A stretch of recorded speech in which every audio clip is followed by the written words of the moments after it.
Question लिखा हुआ है आपके सामने। Number of ATPs produce are net gain from one glucose and one pyruvic acid. Number of oxidative ATPs, एक glucose और एक पायरोविक एसिड से कितने ऑक्सीडेटिव एटीपीज ये बनेंगे।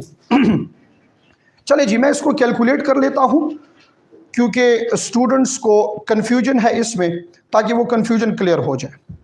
क्वेश्चन की तरफ जरा गौर से देखिए। Number of oxidative ATPs from one glucose and one pyruvic. बच्चे आपको बताया था क्लास में भी, पहले भी बार बार डिस्कस कर चुका हूं, ऑक्सीडेटिव एटीपी किसको कहते हैं। ऑक्सीडेटिव एटीपी वो होता है जिसका सोर्स ऑफ एनर्जी, बिल्कुल गौर से देखिए मेरी तरफ, जरूरी है इसको सीखना। ऑक्सीडेटिव एटीपी वो होता है जिसका सोर्स ये हमारे पास कोएंजाइम हो, जिसका सोर्स क्या हो, कोएंजाइम हो।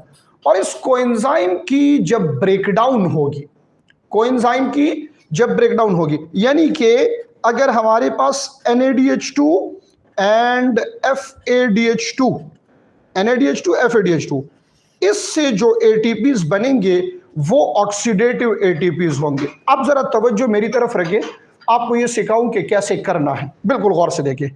हम ऐसे करेंगे, एक ग्लूकोज का NADH2 और FADH2 अलग कर लेंगे, और फिर एक पायरोविक का NADH2 और FADH2 ये अलग कर लेंगे।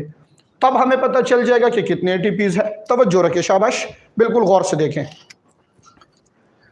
अभी आपको ये बताया था मैंने थोड़ी देर पहले कि एक ग्लूकोज से 10 NADH2 एंड 2 FADH2 ये बनते हैं। जरा गौर से देखें, 10 NADH2 और 2 FADH2 ये एक ग्लूकोज के हैं, तो 10 NADH2 is equal to 30 ATPs and 2 FADH2 is equal to 4 ATPs। ये तो 34 हो गए, बट चूंकि ये दो को यूज करता है, डिटेल इस पे डिस्कस कर चुका हूं, ये दो एटीपी एक्टिव ट्रांसपोर्ट में यूज होते हैं, दैट इज वाई यहां 32 हो जाएंगे। तो ये देखें, वन ग्लूकोज से 32 आपके पास आ गए। इस क्वेश्चन को सॉल्व करने का आसान सा तरीका यह है कि आप एक ग्लूकोज और एक पायरोविक का NADH2 और FADH2 निकाल दें। चूंकि ऑक्सीडेटिव पूछ रहे हैं, तो NADH2 और FADH2 जब आप निकाल लें, वहां से आप एटीपीज को कैलकुलेट कर सकते हैं। क्लियर है ये कंसेप्ट? अच्छा, आप गौर से देखें, एक ग्लूकोज के तो 32 आ गए हैं। जब ये पायरोविक एसिड इंटर होता है माइटोकॉन्ड्रिया में, तो माइटोकॉन्ड्रिया के अंदर इसका भी आपको बताया था कि 8 NADH2 प्रोड्यूस होंगे। माइटोकॉन्ड्रिया के अंदर 8 NADH2, बट ये वन ग्लूकोज से होता है, तो इसलिए आपने 8 को नहीं कंसिडर करना।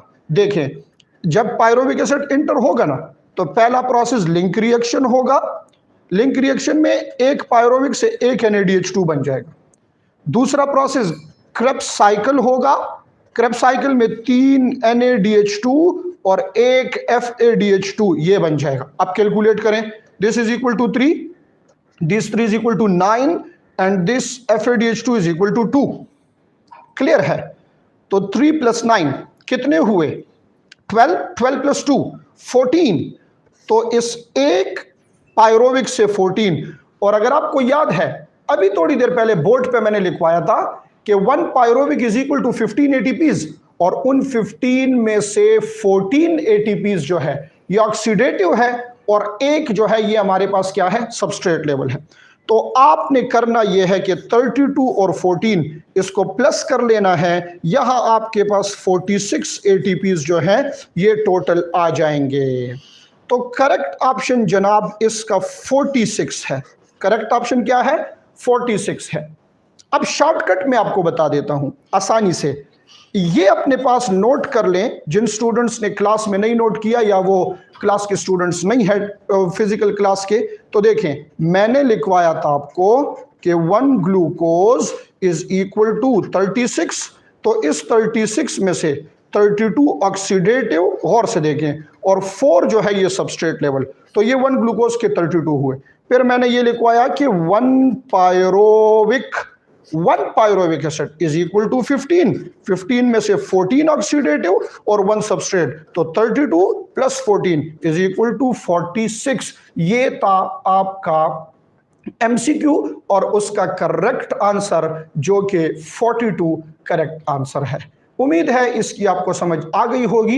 ये शॉर्ट सी वीडियो इस एक एमसीक्यू पे थी जो कि कंफ्यूजन खत्म करने के लिए। मिलते हैं एक और एमसीक्यू एक और लेक्चर के साथ, तब तक के लिए अपना ख्याल रखिए।